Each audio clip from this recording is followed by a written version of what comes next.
नमस्कार दोस्तों, आप सब लोग कैसे हो। उम्मीद करती हूँ सब अच्छे होंगे और अपने लाइफ में कुछ अच्छा कर रहे हो। दोस्तों, अगर आप हमारे चैनल डिजिटल लीलाधर स्टोरी पर पहली बार विजिट किए हो तो चैनल को सब्सक्राइब कर लीजिएगा और एक लाइक जरूर कर दीजिएगा। ऐसे हाई बेहतरीन कहानियाँ आपको इस चैनल पर मिलती रहेगी।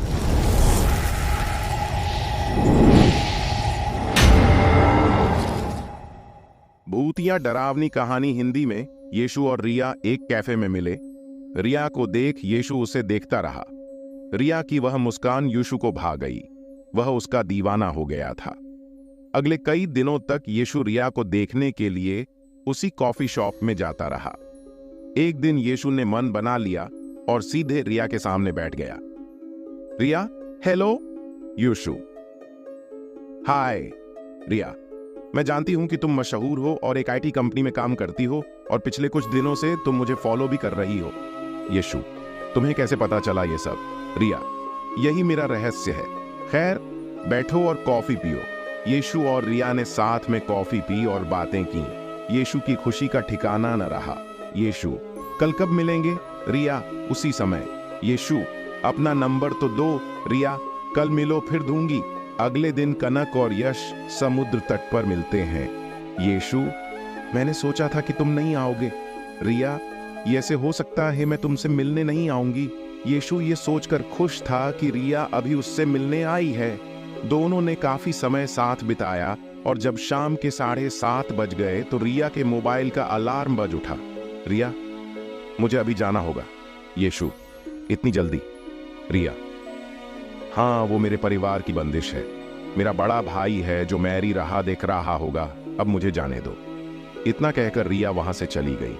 अगले दिन वे दोनों कैफे में मिले और फिर शाम 7 बजे अलार्म बजा और रिया फिर चली गई। यीशु को यह बात बड़ी अजीब लगने लगी। इसके बाद जब यीशु और रिया पार्क में मिले और 7 बजे अलार्म बजा तो यीशु ने रिया को बताया। यीशु, अरे भाई से झूठ बोलो कि तुम अपने दोस्त की शादी में हो। रिया, नहीं, मैं ये नहीं कर सकती भैया, यहां आ जाएंगे फिर सब गड़बड़ हो जाएगी। यह कहकर रिया वहां से भाग गई। रिया के जन्मदिन पर आधी रात को यीशु उसके घर गया।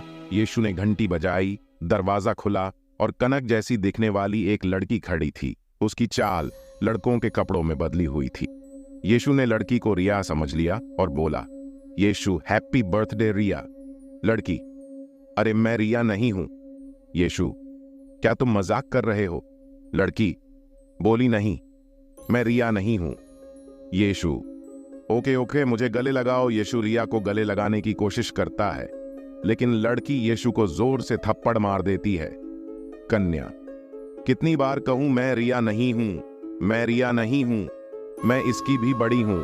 सुविराज, उसके बदले हुए तेवर को देखकर यीशु हैरान रह गया।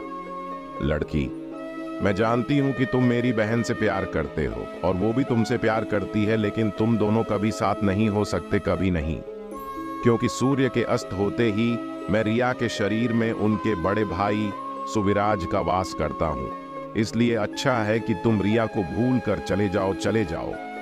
लड़की ने यीशु को धक्का देकर घर से निकाल दिया। उस रात यीशु रिया के घर के बाहर खड़ा सोच रहा था कि उसे क्या हुआ। क्या वह परेशान है? जिस लड़की से वह प्यार करता था उसके शरीर में भूत रहता है। अगली सुबह सूर्योदय के समय रिया रोती हुई उसके पास आई। यीशु, ये सब क्या है? रिया, तुम घर जाओ, मैं तुम्हें सब कुछ बता दूं। यीशु रिया के कमरे में बैठा था और रिया अपनी कहानी कहने लगी। बात उस समय की है जब मैं और मेरे बड़े भाई सुविराज एक पहाड़ पर गए थे।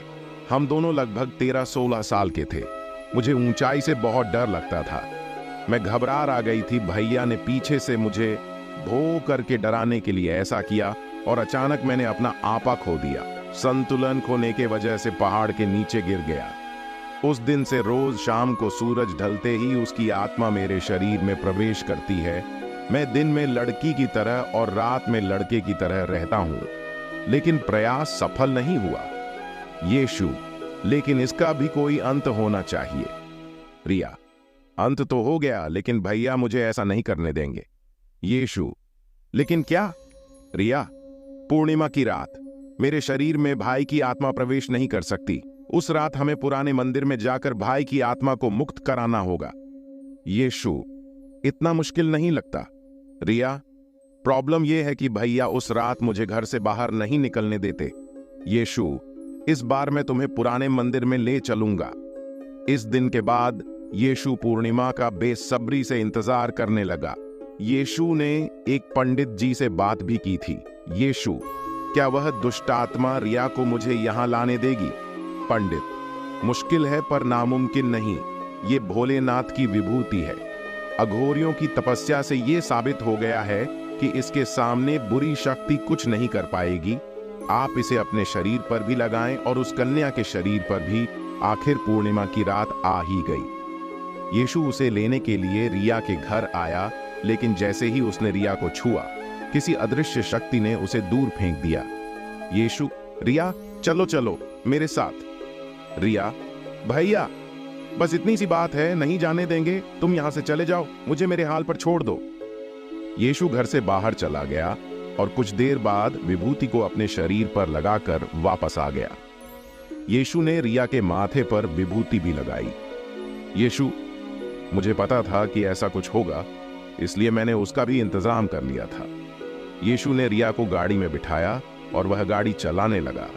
रिया को कार के शीशे से काली शक्ति दिखाई दे रही थी।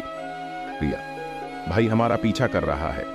यीशु, चिंता मत करो, वे हमारा कुछ नहीं कर सकते। दोनों पुराने मंदिर में पहुंचे और पंडित जी ने दोनों को घेरा बनाकर बैठा दिया।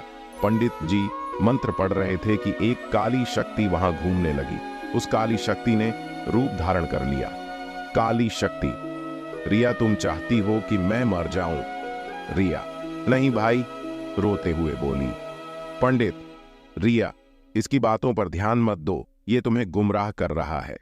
पंडित मंत्र पढ़ता रहा और सुविराज की आत्मा तड़पती रही और रिया रोती रही। अंत में पंडित ने सुविराज की आत्मा को मुक्त कर दिया, लेकिन रिया अभी भी रो रही थी। यीशु ने उसकी देखभाल की। यीशु, तुम्हारा भाई अब वहां चला गया जहां उसे होना चाहिए था। उस दिन के बाद सुविराज कभी रिया के शरीर में नहीं आया और फिर रिया और यीशु का विवाह हो गया और फिर वे दोनों खुशी खुशी रहने लगे। ध्यान दें, यह सब कहानी काल्पनिक है। इन कहानी से किसी भी व्यक्ति और स्थान से कोई संबंध नहीं है।